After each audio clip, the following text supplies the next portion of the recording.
What's up, guys? It is me again. Guess my name, you already know. Nice plain background today, but you'll see why it's going to change. Getting all fancy on it today.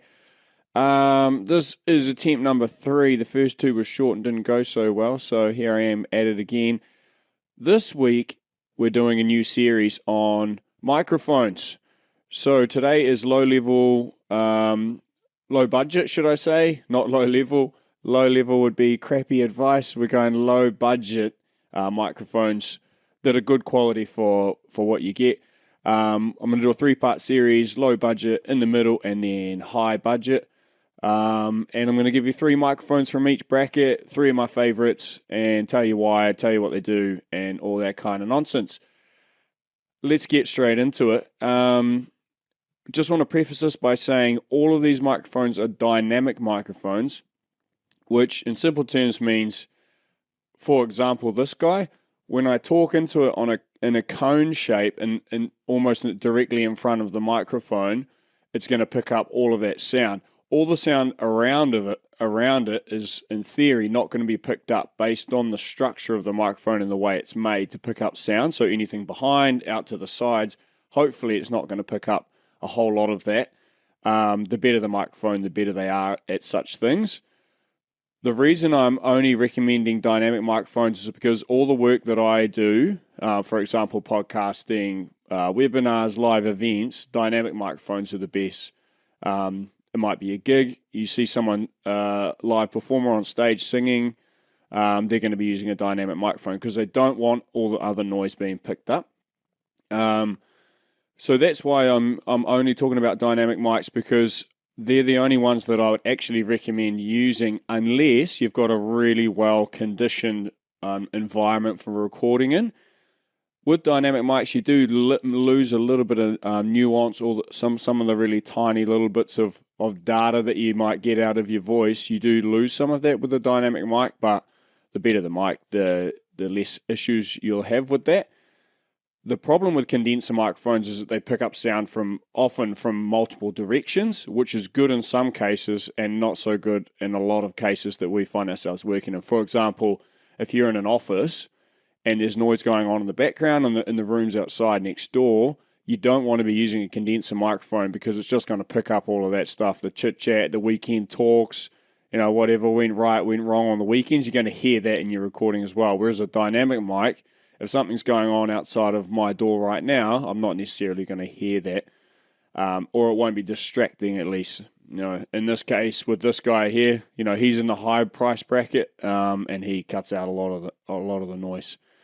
So yeah, all chat around dynamic mics, but that's okay if you've got multiple people in one space. For example, if you're recording a podcast and you want 2, 3, 4 people recording, you can use condenser microphones so that you only need to use one mic.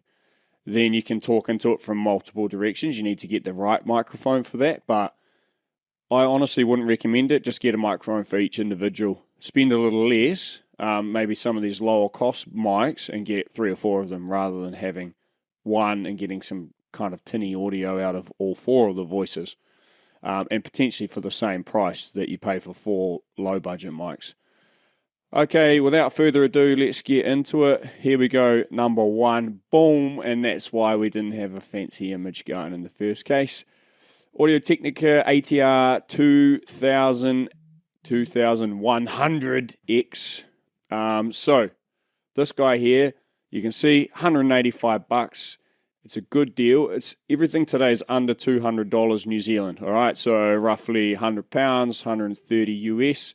Everything's under there. So the thing I like about this microphone, it's XLR and USB compatible. So you can plug it straight into your computer, or you can use the audio interface and plug it directly into there. So almost any situation, you're going to be able to use it. If you're taking your laptop to do some recording, you can plug it straight in. You don't need a whole lot of other stuff to actually run this bad boy. They sound really good. It's a well-respected brand, and like I said, they're useful in all sorts of different scenarios because you can plug them straight into your computer. They come with, I've got this mirror thing on my camera. I got to work out which way I'm pointing. I'm pointing right, but it looks like I'm pointing left. So confusing. This guy here comes with all of these bits and pieces. All right, so that you can basically plug in and play. It's got the stand, it's got the whole works, easy setup, on-off switch, volume control, all that kind of stuff. So all that for the measly price of $185. I'm not being sponsored by any of these companies, by the way, if anyone was wondering. Man, this guy's just talking up mics of brands that he sponsors. No, but I'm open to sponsorship. No problem. Next microphone is a Sennheiser E835S. Again, it's another dynamic microphone.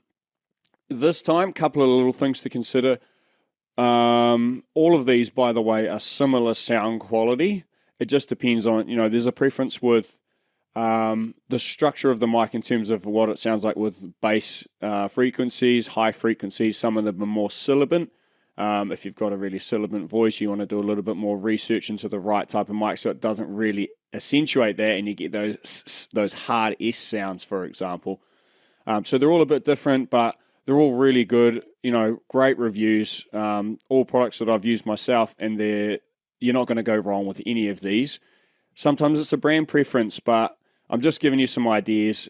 They're all at a little bit different budget, and that's what it's all about, helping you make educated decisions. This one is XLR only, which means you need an audio interface to run them. Okay, so you won't be able to run it straight into your laptop or your computer. You'll need an audio interface in the middle, which we will do in a later series. We'll cover those so that you can actually run it. See these guys on stage all the time, podcasting, all those sorts of different departments. They're perfect for this situation. It's important to remember you don't actually need to spend a huge amount of money, particularly if you're just getting started. People think, I've got to get all the fanciest gear, all the expensive stuff. You don't. You don't have to do that. You just want to get 80% there. This guy's going to get you 100% all the way there, but you just want to be able to get 80% of the way there so that you're sounding literally 80% better than most of the products that are being produced out there, especially with content online, all that kind of stuff. A lot of it's just recorded into the phone or, in a windy environment or lots of background noise. You can actually get it sounding so much sharper for fairly low cost, as you can see in these examples. Again, it's a cardioid polar pattern, so you're going to have the same situation with the dynamic mic. It's going to only pick up in this sort of cone shape here, as opposed to getting all that horrible sound from other places. Again, good bang for your buck. It's reputable. Sennheiser make awesome products. They're pretty well known for their headphones. These are actually Audio-Technica headphones from the previous one I showed you, Boom Audio-Technica. I really like these headphones. We'll do that in a later series as well. And drumroll, please, last but not least, the Samson Q2U. This is my recommend to everybody when they're getting started setup, and that's because it's awesome. It sounds amazing, and for what you get for your 130 New Zealand dollars, this is it's the cheapest one that I've discussed today, but it doesn't lack in anything really. Again, it's USB and XLR compatible, so you can use it in all circumstances where you would want to be recording. It comes with a stand, it comes with a pop filter, it comes with everything you need straight out of the box, plug and play. It's that dynamic microphone again, picking up that cone sound and not all the other noise, and you get some kick butt audio at a super affordable $130. Number one, that was your number one. That's all from me. You don't have to guess where I am in the world this week because I cheated and just used some other things so that I could give you some information on my green screen instead. I liked it. You're going to be seeing more of this sort of stuff as we do more product reviews. And until then, stay out of trouble, and I'll see you guys all on next Monday.